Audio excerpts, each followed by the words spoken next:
Hello, my name is Hugo Olayas. I am in Hartford, Connecticut, in Christ Church Cathedral of the Episcopal Church in Connecticut. And I am here with two distinguished visitors from Scotland, with the Very Reverend Dr. Isaac Poobalan and with the Very Reverend Dr. Emsley Nimmo. Isaac is the provost in the Cathedral of St. Andrews, and this is in the Diocese of Aberdeen and Orkney in the Scottish Episcopal Church. Did I get that right? That's perfect. Okay. And Emsley is the Dean of the Diocese of Aberdeen and Orkney in Scotland. Welcome to the US. Thank you. Thank you. It's good to be here. So, I am a little bit confused by this matter of you being the dean, not of a cathedral, but rather a diocese. How is that? Well, it's a peculiar Scottish thing, really. And the dean is in a position somewhere between the bishop and the provost, but the dean has a diocesan responsibility, not just located to one particular building. But at the same time, I'm also rector of a parish, which is St. Margaret's in the Gallowgate in Aberdeen. Okay, all right. So, if I get this right, perhaps what you call a dean is what here we would call a canon to the ordinary or an archdeacon, something like that. In terms of the Church of England, you would understand it as an English archdeacon, yeah. All right. And what is the provost of the cathedral? Well, it's simply being the dean of the cathedral, which is understood here. And yesterday we had a glorious celebration of the installation of the dean here, and so that's my equivalent. All right. And I was installed only 3 months ago on the 7th of November in Aberdeen. Wonderful. Isaac, would it be fair to say that we in the US, in the Episcopal Church, owe our apostolic succession, if you wish, to the Episcopal Church of Scotland? I believe it's a historical reality more than whether we believe it or not, or whether the American Episcopal Church owes it or not. That's a historical reality, and the Scottish Episcopal Church is delighted that God gave us the opportunity to pass on what the Episcopal Church in Scotland inherited to the Episcopal Church in America. My understanding is that we had a bishop, well, not a bishop yet, but we had one of the leaders of the church here, Samuel Seabury, who was seeking to become a bishop, right? That's correct. And it seems to me that he went to London and there were some problems there with a revolution. And he couldn't pledge allegiance to the king or something like that. That's correct. And he probably went from London to Scotland, something like that. Yes, I think he was a very patient and prayerful man, and he stayed in England for nearly 18 months, hoping that the situation there, the legal situation, will resolve itself. But when he realized that the legal situation in England is suspending or delaying the process, which is rather urgent here because he was elected as a bishop and sent as a bishop to be consecrated. Okay. And for his mission to be completed, he should take action. And so he came to the Free Church in Scotland, which is the Scottish Episcopal Church. Is the building, or what was the? I don't think he was ordained in the cathedral or consecrated in the cathedral, but the same building, the cathedral, as it was when. There is a definite continuity from the consecration of Samuel Seabury in Aberdeen, and the present cathedral in Aberdeen, which is St. Andrews Episcopal Church. And I'm sure the Dean will have more historical details about it if he wants to introduce. At that point in time, like America, the Episcopal Church in Scotland was experiencing persecution. Okay. So the consecration took place in an upper room, really, in Bishop John Skinner's house. round the corner from the present cathedral. All right. The present cathedral already existed as a building? No, it wasn't built until 1817. Oh. They didn't start building it until 1817. Oh, right. One of the interesting details that I recently discovered, I'm sure the Dean will keep me right in this particular detail, is the location where it all happened is close to the harbour. And the harbour naturally happened to be the place where rich merchants built huge big buildings close to the harbour. And just away from the harbour is where the slum dwellers.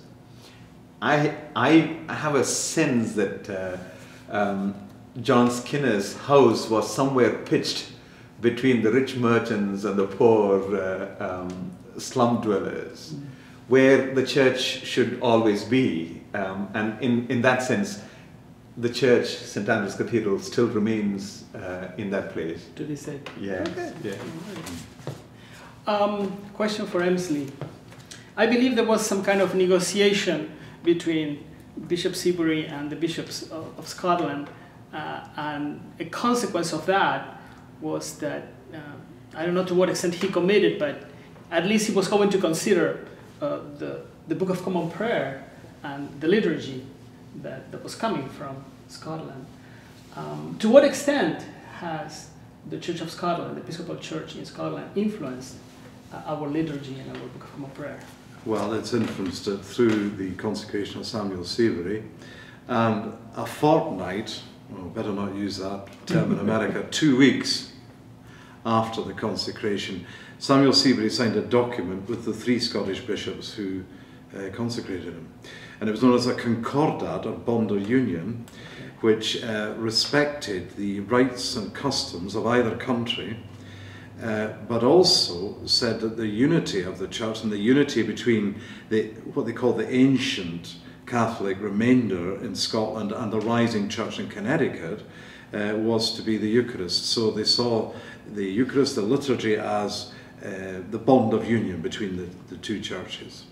And it's for that reason that the Scottish bishops encouraged Samuel Seabury to take the Scottish Rite of 1764 back to America, which of course became the basis of Rite number 1 in the American Church, which I'm pleased to hear the other night has been translated into Spanish. I think so, yes. Yeah, I don't know if we use it much, but yes. All right, so, and what would be, in your opinion, and briefly, what would be the main difference? Had we kept using the Book of Common Prayer from England, how do you think the Book of Common Prayer would be different? I think the difference basically is that the Scottish Rite goes to a deeper level in terms of sacramental theology. Wow. And that important aspects of the nature of Christ as we understand it, and how we celebrate the Eucharist and what we commemorate and what we remember, is in the Scottish Rite.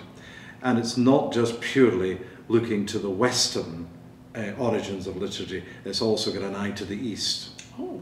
So there are Eastern elements, Syrian, Coptic elements in the Scottish liturgy, which has now survived into the American Rite. Fantastic. Well, thank you so much for that explanation. Moving on to talk about the Episcopal Church in the US today.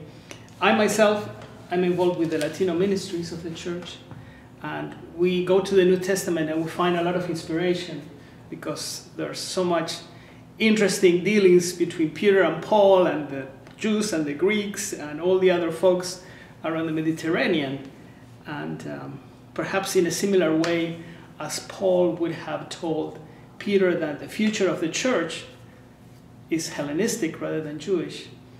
Sometimes in the Latino ministry of the church, I like to think that the future of the Episcopal Church in the US is Latino and Hispanic.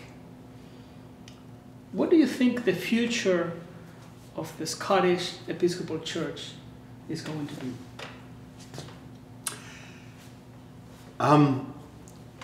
What is the context in which the church is situated is the question. And today, in European context, there are two things have happened recently. One has a slightly longer history and the other one is very recent. Probably I should start with the first one, which has happened within the last month when all the presiding bishops or the archbishops in the Anglican Communion met together in London for the reasons well known and well rehearsed throughout the world that the Episcopal Church in US has been suspended from activities in the Anglican Communion. And the following week, the Church of England signed a arrangement with the Church of Scotland, which is Presbyterian, without much attention given to the Scottish Episcopal Church. Here are two churches finds itself in one particular context in the margins. And that is one area which makes me think God calls us to be active in the margins, and maybe God is finding a new nucleus and new hub to work from the margins. At the same time in Europe, I suppose this started quite early on from the modern period, with all the cultural impact on the faith community that the secularizing process has begun. So the ongoing force of secularization and the marginalization of the Episcopal Church in itself has given us a context in which God is calling us to be witnesses in this new and greater potential. That's an interesting thing, because the things that the world thinks as great, somehow God rejects. And God chooses the weak and the vulnerable and the ones in the margin to reveal God's glory. And from what I hear you say, that if the ethnic Spanish church, the Latino church, has the sense that God is calling us to be the core witness in America, so be it. Who are we to say how and what God will do? It is always surprising, because God is a God of surprises.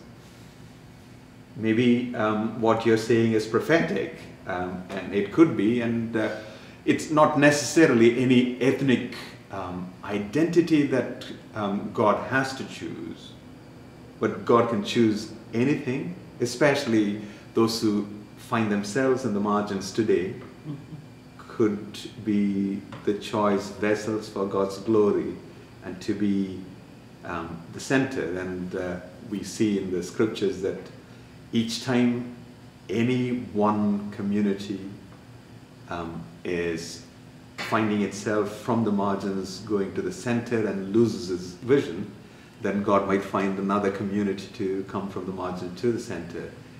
But for me, what you are saying fills me with joy and hope. Right. Last night we had a celebration in this chapel, in this cathedral.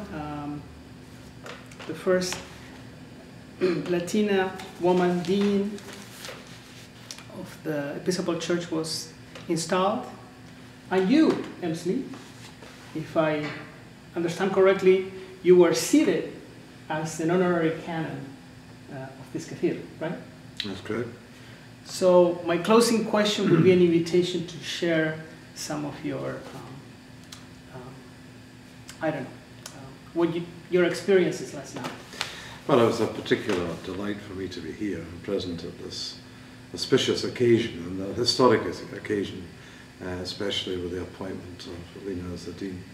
And also, I think, to be seated here as an honorary canon, emphasising that bridge-building link across the Atlantic, but also, I think, across the church, that we celebrate these historical connections. and declaring our unity in Christ. Isaac, would you like to add something? It was something most beautiful and most joyful. It was good to see the two strands of movement of the Spirit being brought together under one roof. There is the rich tradition that we have in the Western Church with the classical music and its formation, and we had a beautiful choir singing excellent work. Alongside that is the richness of the Latino music, and I thought you could sense the presence of God. It's tempting to domesticate God to our own norms. If I'm culturally grounded and rooted in a particular context, I want to reduce God to that particular context. But yesterday what we felt that God cannot be contained either in this temple or, as Solomon said, in a temple. God is a spirit, and those who worship him must worship in spirit and truth. It was an evidence yesterday. Everything brought together, and it was a joyful, it was a real joy and a treat to be there yesterday. Isaac Poobalan Emsley Nimmo, thank you so much for this time. My name is Hugo Olayas, and I have been very happy to be able to do this interview from the Cathedral Church of the Episcopal Church in Hartford, Connecticut. Thank you. Thank you. Thank you.